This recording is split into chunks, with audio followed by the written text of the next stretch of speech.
Hello and welcome to the Nothing is Wrong with You book podcast. We're thrilled to have you here with us today. Unfortunately, Athena can't be with us again. She has a bunch of stuff going on, but hopefully she'll be back soon. But we still have her in spirit, and there's even things we're going to be talking about that we have her insights to share with you. So as always, when we start this podcast, we talk about what we're currently reading. So I think I'm going to go first. Yay! I just finished reading Tina and Makereti's This Compulsion in Us, which I loved. She's a Maori Aotearoa New Zealand author, and this is about like what it means to be a writer. Hence this compulsion in us of like why we write and what that element is. But she also talks about like family stuff. It's kind of memoirish as well as nonfiction. So it's a mix, which I love. Two favorite things. It's like kind of thinking about writing and thinking about memoir. Ooh, yeah.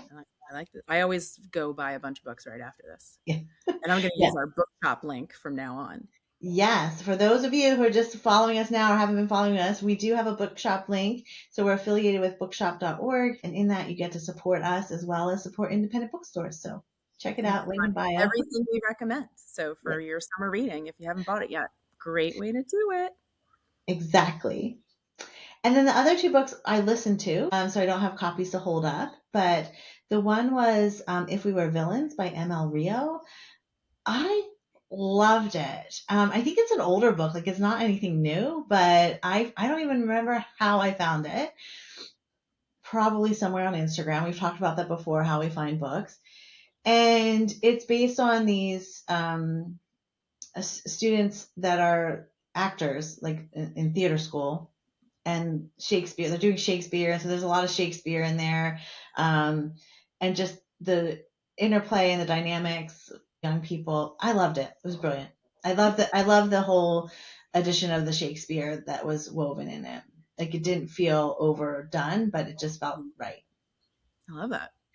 And then the other one that I listened to was The Saltstones by Helen Whybrow, I want to say. I could probably be saying that wrong, but this was nonfiction based on her life as a shepherdess. It was brilliant. It was brilliant. What's it called? The Saltstones. I can't have more books to get from the library or from the bookstore, but I leave with these lists. Even though we talk every week, I always leave our recordings with lists. So she was a shepherdess. She is. Oh, she is a shepherdess. Oh, excuse me. That's awesome. And she wrote a book? Yeah, it's beautiful. It's like it's like a memoir of her experience and just also the kind of connection to nature and all. It was beautiful. It was a beautiful read. I love when memoir and nonfiction can take you into those really nature spaces, but also you're learning stuff along the way. We are the audience for that book. Yes, exactly. 100%. And this was one, I think it's from Milkweed. I think that was the publisher. Oh yeah. Good publisher. I love their stuff. But it was the cover. I saw the cover and I was like, oh my gosh, what is that?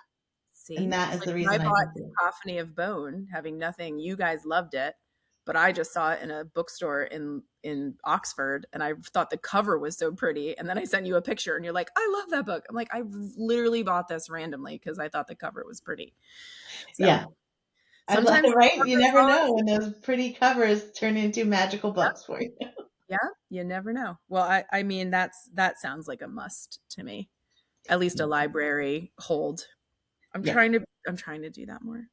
Those sound awesome. Yeah, so those are mine. How about you? Okay. Well, I have 4 things in my pile. I am currently reading Dusk, Night, Dawn by Lamott. I love Lamott. I love that I got this at a used book sale. It felt like a treasure. I need Lamott's publishers to stop printing in blue ink. Her audience is old. Like, we cannot read blue ink. I don't know why we keep doing this in her books. I'm willing to continue to tolerate it. But as I age, I'm growing tired. So, and she also has a new book out about writing with her husband. So that sounds interesting. But this is like my comfort book. I always talk about that, like the slow roll book. So that's my slow roll book. The novel, I am probably right in the middle. There's my belly hamster. Is called 50 Words for Rain. I'm sure I bought this because it was on sale and it was a Good Morning America, and I was like, oh, Malala Yousafzai says it's good. Again, like, it is good. It took me a little while. It's by Asha Lemmiemmie. It's good. It's great. It's, again, if you didn't read books about like how hard it is to be a woman as your job, it would probably be more extraordinary. But I'm not abandoning it, so that's good. I just, because we have to have a memoir at all times, I just finished I'm Glad My Mom Died by Jennette McCurdy, which I was late to. Also got this at the book sale. On Mother's Day, I went to yoga, and then I was like, I'm going to go read a book and be left alone. And I was like, I'm going to read this book. So I started this book on Mother's Day. I'm Glad My Mom Died, because I'm a terrible human being. It is delightful. It is a really good memoir. I think that I just didn't quite believe people in all those like reviews and stuff. I'm like, I don't know, it just kind of seems but they were right. It was a really good read. And I'm continuing to work through, I may have talked about this before, A Compass on the Navigable Sea. Did I talk about this already? I think so.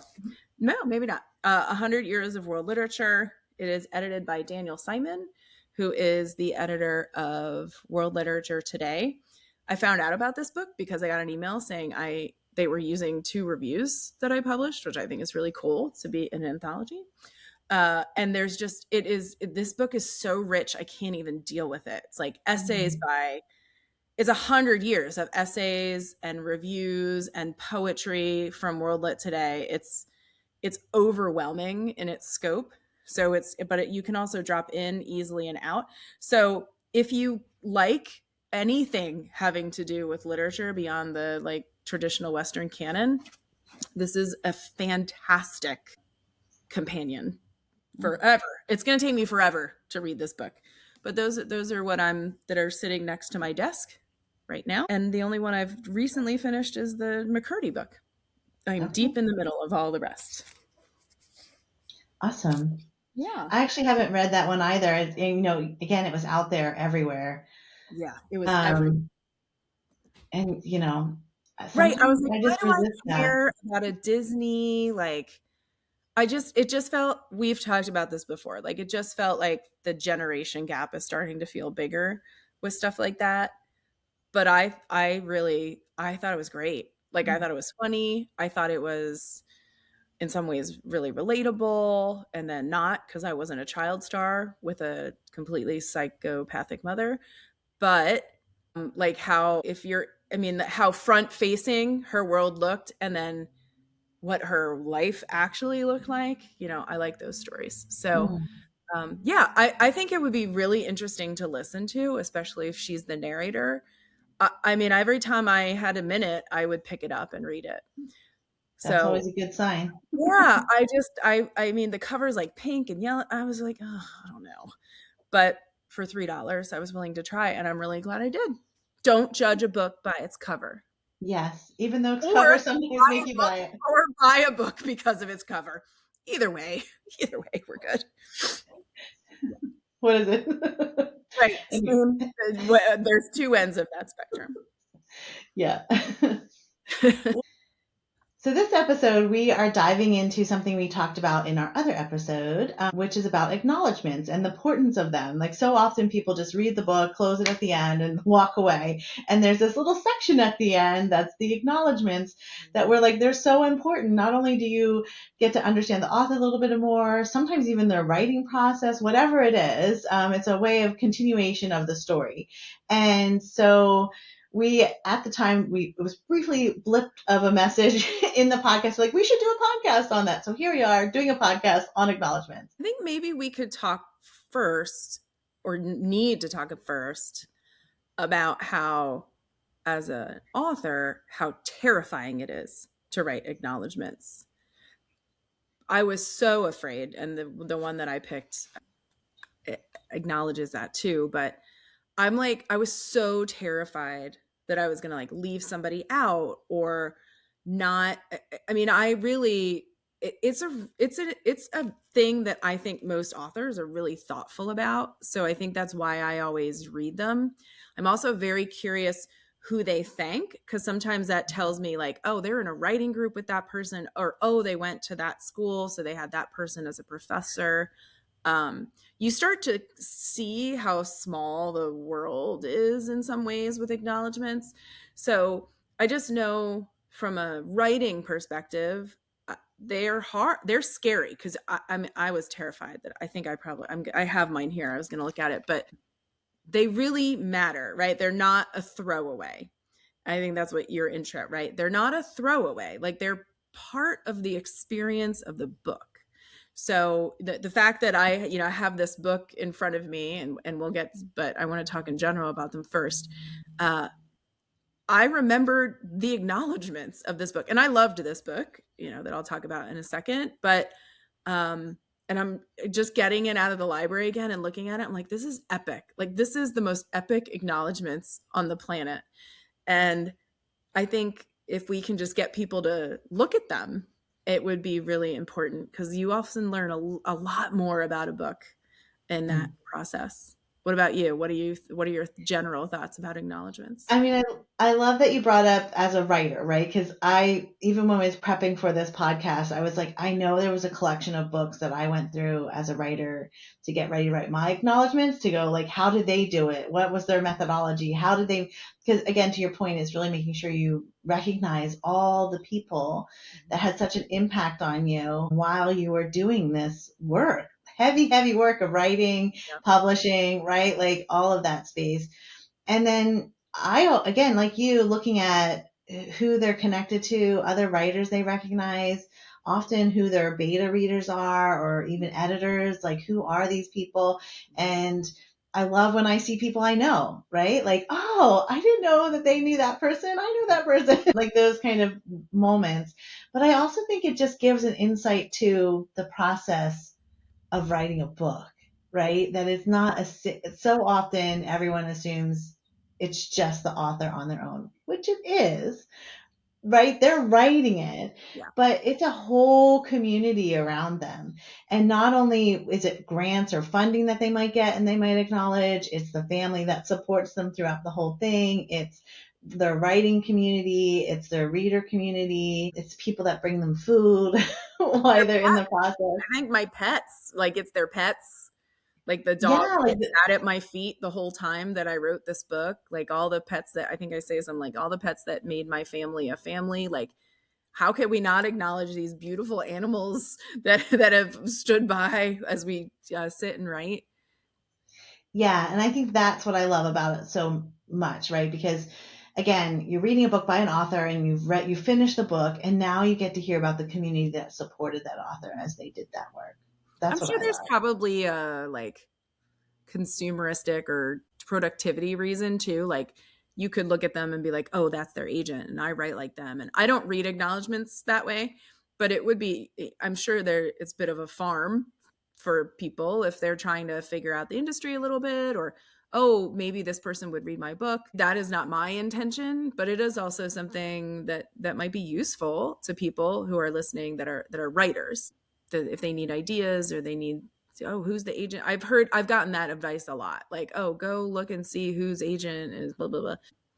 That I am not interested in them for a practical reason. I feel like you've read a whole book, but the acknowledgments is where you really get to know the author. Even if they wrote a memoir, I just feel like it's an opportunity before you leave the book to get a sense of that person who gave you that book. Yeah, absolutely. So what's your book? Or do you have one? I have a few. Oh. I have a few. Okay. And for different reasons. So that's why I wanted to. So I have three, which I'll go through all my three. So the beautiful unseen. And all I want to note about this is that instead of using the header acknowledgement, he did, without whom. Oh. And I wish I wish I had done that with mine. Like, I love that idea that that's really what the acknowledgement is, right? Like, this would not exist without these people. That. I love that. Right? Right? I love that. I love that. And then the other one was Bad Creek God, I love that book. by Jessica Johns. And Crows. That's what I think of as soon as you put that book up. I'm like, all I can think about is crows. I love the beginning of this. And basically, the very first sentence is forever grateful to the lands on which I wrote this book. And then she continues to acknowledge the lands. And that's another thing, much like you were talking about the animal, like it's not just people. And this idea that place is so connected to what we write and where the story is situated and how that kind of even informs a writer in that space. To acknowledge the place is brilliant. Like, I love that she took that time, because I don't think any one of my books was written in one single place. Like, there's multiple places, connections in there: Pennsylvania, Washington, New Zealand, et cetera, et cetera. Yeah. And then the other one is the Long Live the Tribe of Fatherless Oh, Girls. God, that book. God, haunted by that book. Yeah. And so this one starts with Billy. It's with you I start. I didn't write that. Evan Billy Rehill did. And though Evan does not appear in this book, he has spent years walking me over every bridge in New York to safest places. So again, not even recognized in the book, but the very first person acknowledged. I kind of just love those. So was that a dedication or the acknowledgements? That was the acknowledgements. It was the very first one. The end. So that's like is that like the end of the acknowledgements? Like the last person they acknowledged? Nope, it was the very first one. Oh. And then, because then it goes into like to Anne E. Wood for teaching me how to draw, and like I liked her methodology. I think that's kind of even what I did in one of mine, was to this person, this is what I want to say. To this person, this is what I want to say. To this person. Like I like that methodology. And I think that is what I used. I think hers was one of my ones that I went to. You didn't go back and look at yours? I did. I did. I should have. I should drag them out quick. So yeah, those were my three that I just I pulled out when I was thinking about like what are ones that I remembered. Again, it was really just little things that they did that I really liked. So what about you? I think I have in front of me the best acknowledgements that are ever created. And it is from this book, The Prophets by Robert Jones Jr. First of all, I love this book. I think I talked about it long ago. The book is amazing. However, the acknowledgements, first of all, it starts with, please forgive me if I forget to mention your name. And then there are probably 6,000 people. So the acknowledgements are 1, 2, 3, 4, 5, 6, 7, 8, 9, 10 pages. 10 pages. And it is bold sections. And then it explains either why or who. I am not going to read all of them, but the first person, right? Please forgive me if I forget to mention your name. The first bolded person, James Baldwin. It is in your name that I found the justice that my heart craves, the fairness that my mind seeks, the peace that my soul remembers, and the triumph that my body has been waiting for. And then it goes on. So it's like this paean to James Baldwin. I am not going to read all of them, but thanks Ava DuVernay, Janet Jackson. I remember that so well. And basically just thanking her. He doesn't know her, but just like thanking her for her voice, thanking her. I broke my mother's dining room chair practicing the pleasure principle back in 1987. It showed me that I had a responsibility to help the world make a better place. Some other authors that I know, Toni Morrison. Wherever you are in the universe, it is my sincerest hope that you are pleased with my work. And it goes on and on. And then it starts that. So those they're individual people. And then he starts to create categories. To my blood and chosen family, and talks about it a little bit. And when you scroll through it, you recognize some author names, but there are probably 300 names in that list, just semicoloned out, not Nothing explained, nothing there.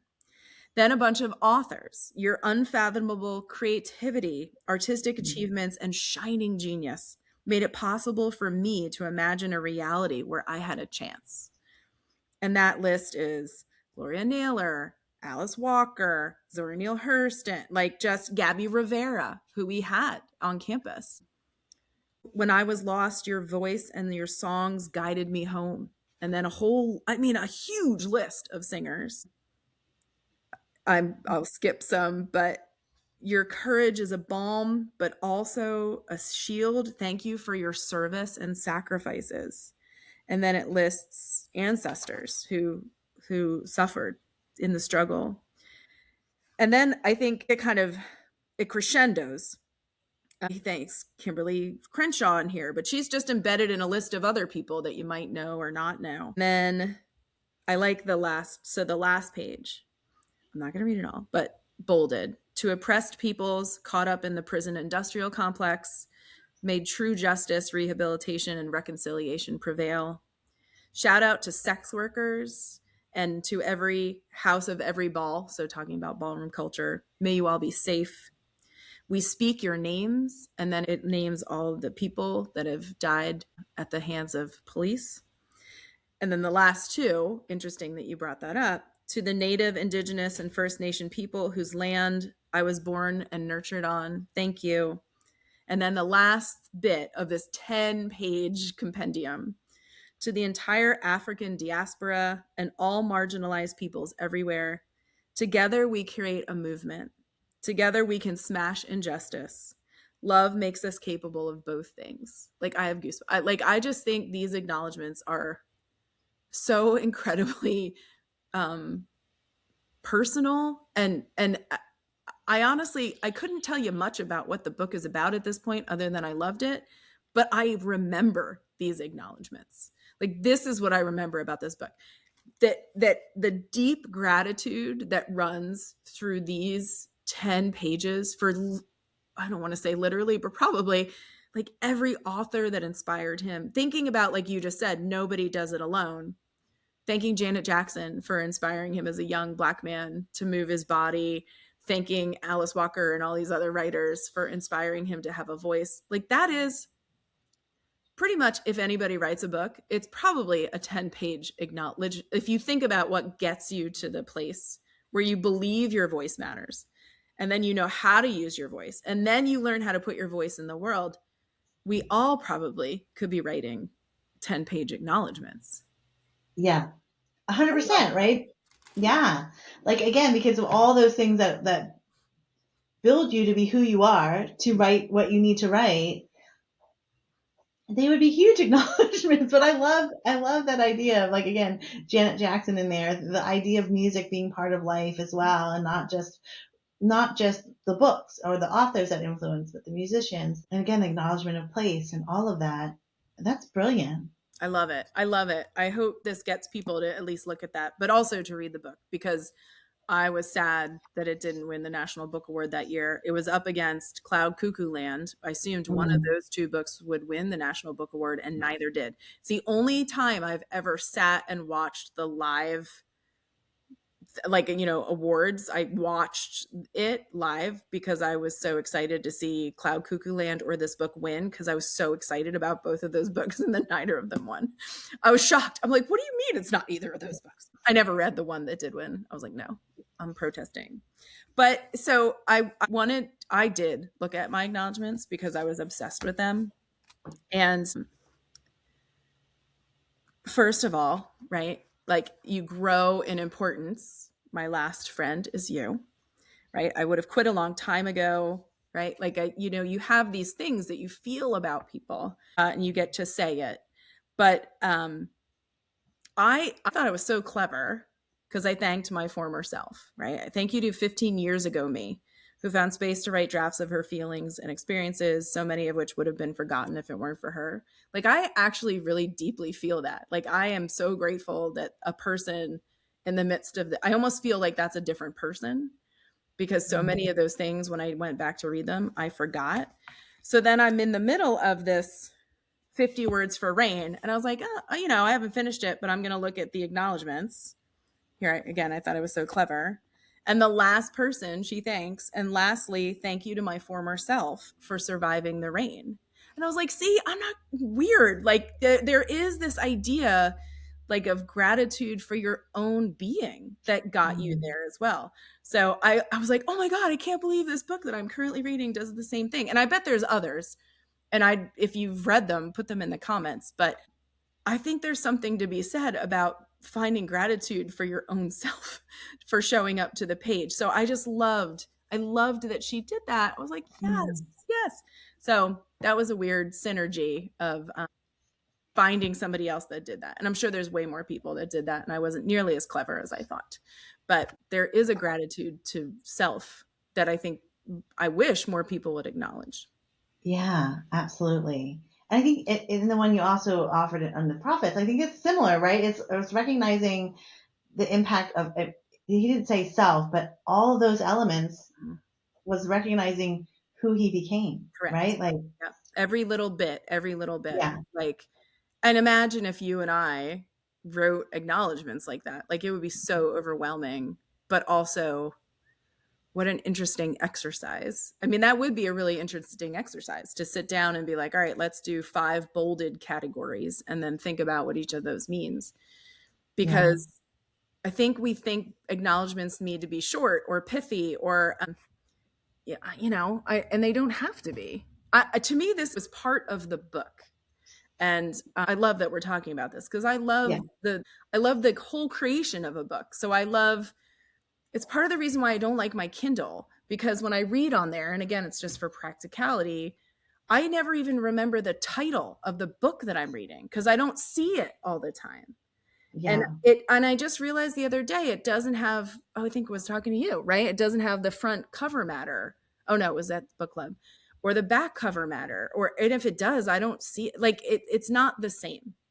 So the structure, the physical structure of the book, it's so important to me. And every now and then, like, what is your response when you read a book and there are no acknowledgements? I usually think did I miss it somewhere? It's like on a day when no mail comes. I get so freaked out. Like if there are no acknowledgements in a book, I'm like, what are we doing? What are you doing? Yeah. Like just thank your dog. I don't care. Like how do you have no acknowledgements in this book? It's weird. Well, even if it was just the publisher or like editor or whatever, like things. You're telling me there's no one to thank. It leaves me unsettled if there are no acknowledgements. Absolutely. Yeah. Don't like it. So one of our listeners mentioned a book that the acknowledgement was just like stayed with her and I think brought her to tears. And so I have not read this book, but I went and got it from the library because I'm like, we should recognize our listeners' acknowledgement that they love. And the book is Midnight Chicken. And this is the acknowledgement. And I'm not going to read the whole thing, but I'll just read how it starts. I think that also gives an indication. So this acknowledgement starts with, I used to think that acknowledgements in books were sort of tiresome. Interesting. Yeah. Like an Oscar speech without having won anything. And then I wrote a book. And found that I had never been so grateful to so many people in my whole life. Anyway, you don't have to read it unless you're into it, but there's a heck of a brutal twist halfway down this page. Sorry, in parentheses. So, which I will read the halfway down the page. But I love that idea, like this author thought it was a throwaway thing. It was like a pompous, like, oh, I'm so great, and all these people, like an Oscar speech. But this idea that once they wrote the book, they realized that community and what that means to have that community with them. So the twist halfway down this page is, now here's where it gets harder to write. You probably know, or maybe you don't, that John, the tall man, died just as I finished writing the last draft of this book. He got sick before I even started really writing the first. This book was written in hospital quarters, in chapels, in the long, lonely nights, watching to see if he was still breathing. And I wrote it, at least in part, to keep our world alive if he couldn't be. You don't write anything under these conditions without a great deal of help, and then continues to thank people throughout the whole thing.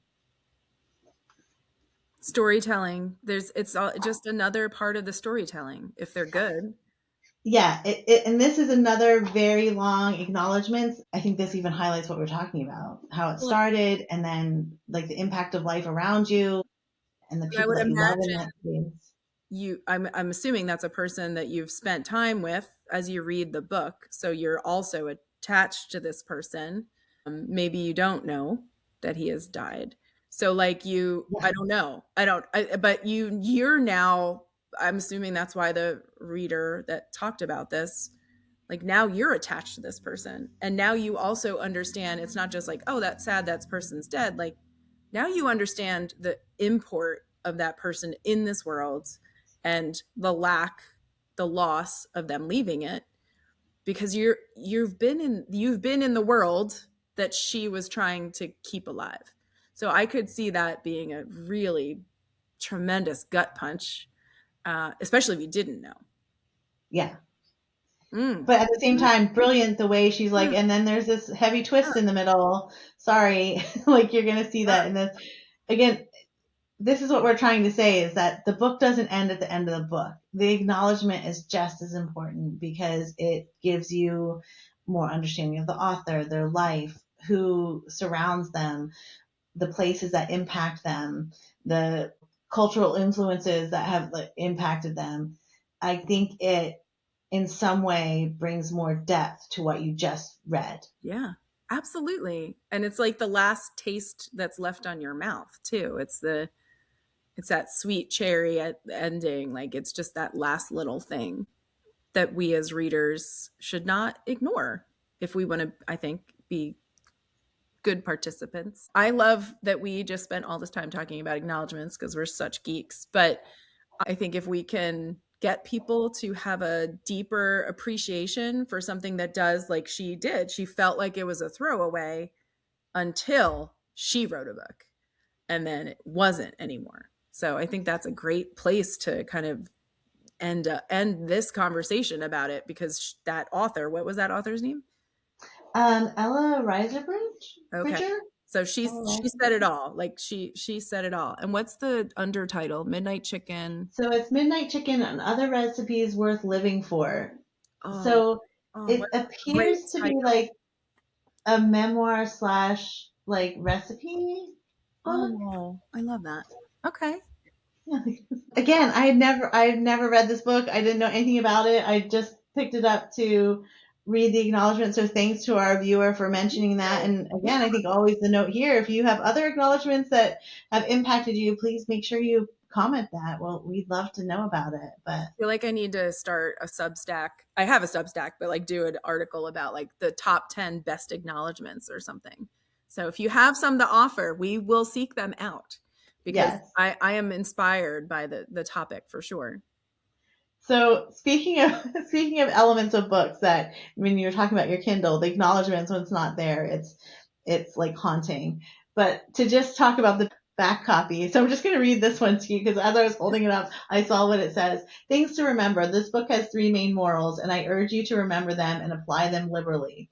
1, salt your pasta water. 2, if in doubt, butter. 3, keep going. That's it. That's it. That's the back cover. I want to be friends with that author.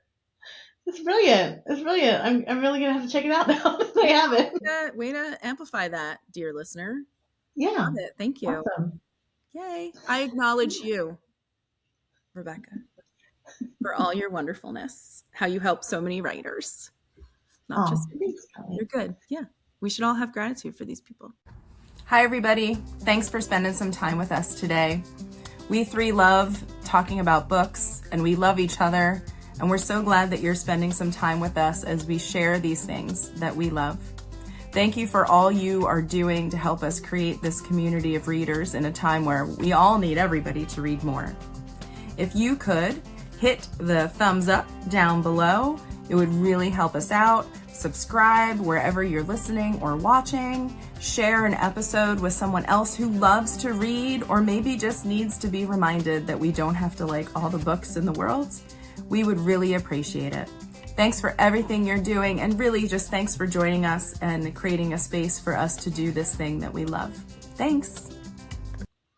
Okay. Are we going to talk about what we're recommending?